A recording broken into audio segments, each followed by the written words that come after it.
Hello friends, welcome to Kamath Astrology. Today's topic, lunar eclipse on 25th March 2024. The first lunar eclipse of the year 2024 coincides with the festival of Holi on the same day of 25th March 2024. Now, which places will this eclipse impact? What will be the effect of this eclipse? We will try to understand that in this video.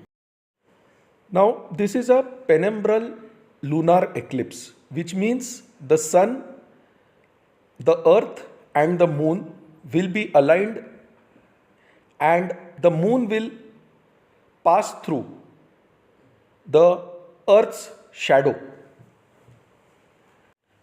That is the penumbral portion. Now, in which parts of the world will this eclipse be visible? In India, this eclipse is not going to be visible. So, the effects of this eclipse are comparatively less in India. You can say around 20 to 25%. But where the eclipse will be visible, there its effects will be maximum. So, let us see where this eclipse is visible. It will be visible in Ireland, Portugal, Spain, Japan, Netherlands, United States of America, parts of England, Russia, Belgium, Japan, Switzerland, southern part of Norway. In all these places, the eclipse will be visible, which means the maximum impact of this eclipse will be on the Western countries, that is USA, UK, Russia, Germany, Netherlands. So Europe, United States, United Kingdom, Japan, Russia will be impacted by this eclipse in a major way. So you can see this chart now. You can see that Ketu is with the moon and sun is with Rahu. Ketu and moon are in the sign of Virgo or Kanya. Sun and Rahu are in the sign of Pisces or Meen. Now, moon always has to do with water bodies. Moon is our mind, moon is our emotional state. And when Ketu is with the moon, sudden events happen. When sun is with Rahu, the government gets into trouble. The mind can undergo an illusive state because Rahu and Ketu represent illusion. Ketu also represents meditative states when it is with the moon. So meditating during this time on Lord Ganesha is a very good activity. Now, because the moon is impacted during the eclipse, it can indicate problems in the coastal regions or amplification of wars or tsunamis in the coastal regions or within water bodies. So in most countries which have a coastal region, for example Japan, China, India, even the western parts of India such as Mumbai, these portions will be affected in a large way during this time period.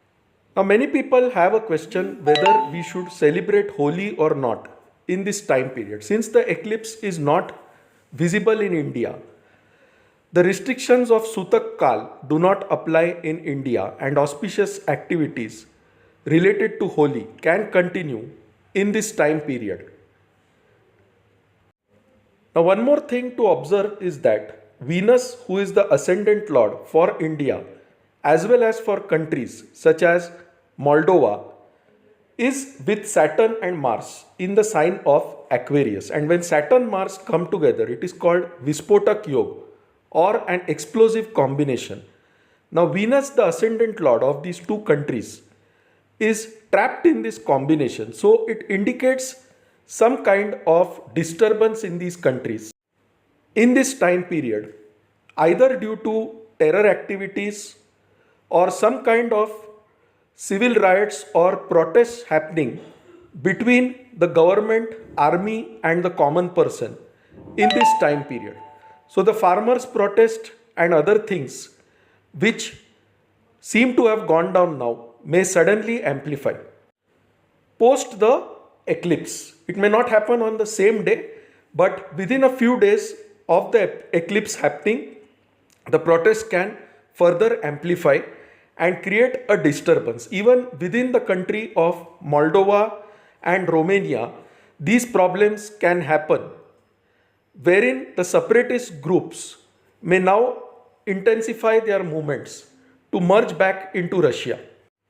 Now, because the water element is impacted during this time in the coastal regions, especially where the eclipse is visible, tsunamis are possible, earthquakes are also possible. So, the region of Japan that seems to be a bit sensitive in this time period. People living there have to be very careful in this time period. The Russia-Ukraine war can also get amplified in this time period. Now, one thing to observe is in this time period, all the benefics are somehow influenced by the malefics. For example, the moon is with Ketu, Mercury is with Rahu, Sun is with Rahu, Venus is with Saturn, and Mars. Saturn is aspecting Jupiter. So definitely the coastal regions can be impacted in a big way because of the Saturn-Mars conjunction with Venus. Terrorist activities can increase in India and countries such as Moldova. The northern parts of most countries will face some challenges through water bodies, through tsunamis. Now, because the water element is affected, Ketu, who represents scarcity, is with the moon. Several parts of the world will also experience a water shortage. And where the moon is right now, that represents the southern region of India. So, the places such as Tamil Nadu, Karnataka, these regions in the southern parts of India will experience water shortage. Now, because Shukra Venus is the ascendant lord for India and countries such as Moldova, in these countries, terrorist activities can increase in this time period, particularly in the southern portions of these countries. The terrorist activities can increase suddenly and cause a big problem. There can also be civil riots in these places. Now, before I conclude what is the timing of the eclipse, it starts at 10:23 a.m. IST and it will end at 3:02 p.m. IST. So that is the timing of this eclipse. The best thing to do during the eclipse is to meditate on Lord Ganesha. Everything falls in place. So friends, that's all from my end. If you like this video, please mark it as liked on YouTube. For any queries, write to us at astrosevaworld@yahoo.com and we'll be glad to assist you. You can also visit our website astroseva.tripod.com to reach out to us. So friends, thanks a lot. Bye. Take care and stay safe.